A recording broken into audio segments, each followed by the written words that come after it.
Welcome back to MMA Al Dente. I am the guy who picked Tyron Woodley to defeat Jake Paul. And I'm here to talk about Diego Lopes versus Sodiq Yusuff. Diego Lopes has a haircut that makes me want to shout homophobic slurs. But despite that, I'm still a gigantic fan of his. He has won me over with his fighting style, and he's done so in a few short fights, kind of like Chepe Mariscal. But Diego Lopes is a bona fide finisher. This guy has excellent jiu-jitsu. That's definitely his best asset. And on the feet, he is no slouch either. He's got good power, and he's pretty damn tough. Having said all that, I'm picking Sodiq Yusuff to win.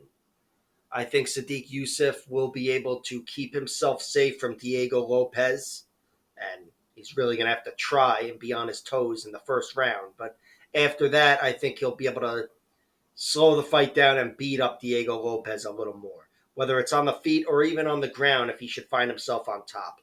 I've always thought, or for a while anyway, I've thought Sodiq Yusuff was an underrated grappler. Still do. He's only got one submission, and it is the 30-second guillotine over Don Shanis last year, which, whatever. Good way to get your one submission victory. But I'm not talking about him submitting Diego or even initiating the grappling. Sometimes Sodiq Yusuff just kind of falls into a grappling match. But I think once there, he'll be able to keep himself safe and he'll be able to beat up Diego Lopes. Maybe duplicate some of the success of Joe Anderson Brito, who beat Diego on the Contender Series by decision a few years ago. Technical decision. It was stopped due to a foul, whatever. But still, he was on his way to a victory. But Diego Lopes, he's one of my favorite fighters now for a reason because the guy brings the excitement, and excitement is danger, and he's got that in round one. You can't relax with him. He can set up a submission from any which way, any type of submission, and especially when he's dry and fresh, you're in trouble. Like he just brings danger.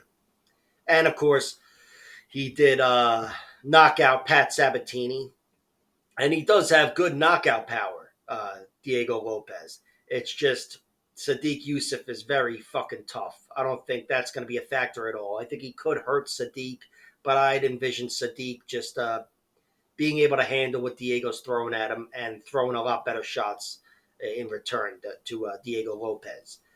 I think Sodiq Yusuff has only been finished once. He's got 3 losses.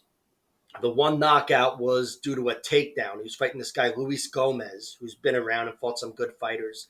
And he went for an arm drag takedown, and Sodiq Yusuff hit his head on the mat and was half out.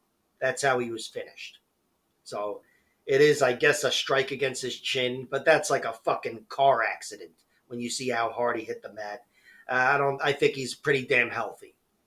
And of course, his other 2 losses are in a 5-round fight to Edson Barboza last year, where he poured it on and dominated early and almost got Edson out of there, but he wasn't able to get him out of there. And then he was just outclassed largely against Edson Barboza in a kickboxing bout for 5 rounds or for 4 rounds.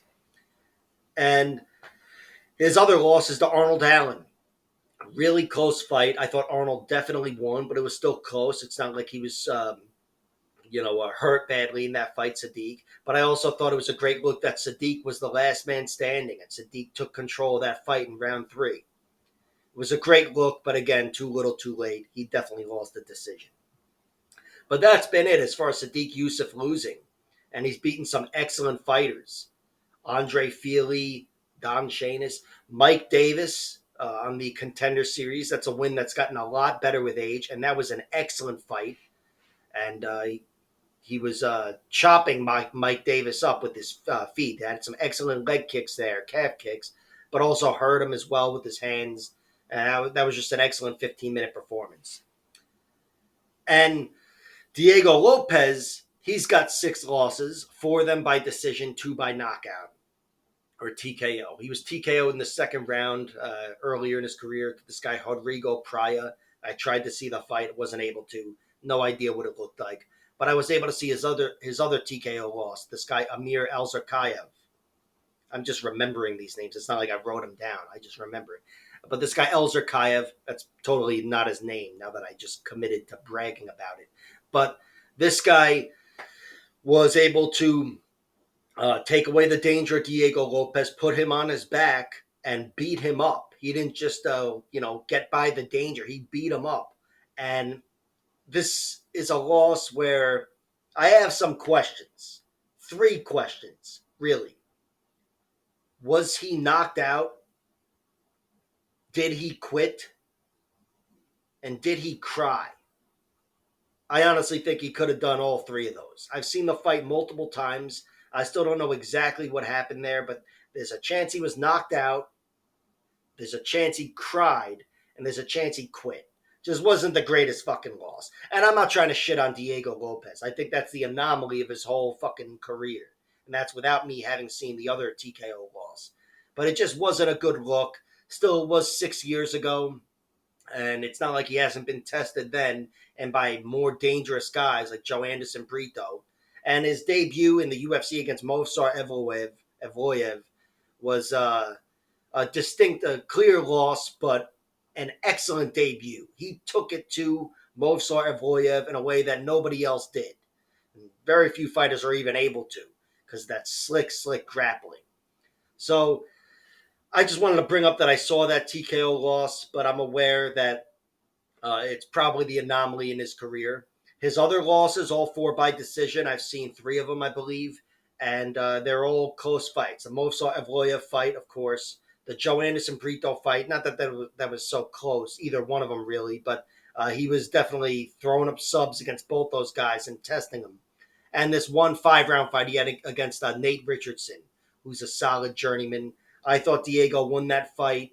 I thought he had the bigger moments on the ground and on the feet, but the guy was just consistently in his face, and he won a tight, kind of bullshitty decision. And I thought Diego slowed down a little bit, although not too much. But that's it for his losses and his wins. He's beaten guys outside the UFC who are UFC level, former UFC fighters. Hani Jason, uh, Nasio Fullen, got him out of there in round 3. Marco Beltran. And then coming into the UFC, steamrolling Pat Sabatini, and also triangle choking or submitting Gavin Tucker, which was just another very quick victory for Diego Lopes. So he's proven himself where it wouldn't be surprising if he was the guy to finish Sodiq Yusuff and if he was the guy to get it done for the first time via submission, because I could see that happening any which way in round 1. Knee bar, arm bar, triangle, rear naked choke, whatever. He's just danger personified. But the pick is Sodiq Yusuff survives, largely keeps the fight on the feet, taking away the danger of Diego, and beats him up. Beats him up largely on the feet, but also if they should find themselves on the ground, especially in the second half of the fight, I think Sodiq is out of danger and just in ground and pound mode. And I think he wins this fight. Sodiq Yusuff is the prediction. I've got him winning by decision, and I'll wait for the props to open for whatever, if something presents itself. But as of now, the money line at plus 115, that is a bet of mine. I like it, and I hope it cashes. Like, share, subscribe, all that horse shit, and check out my other videos.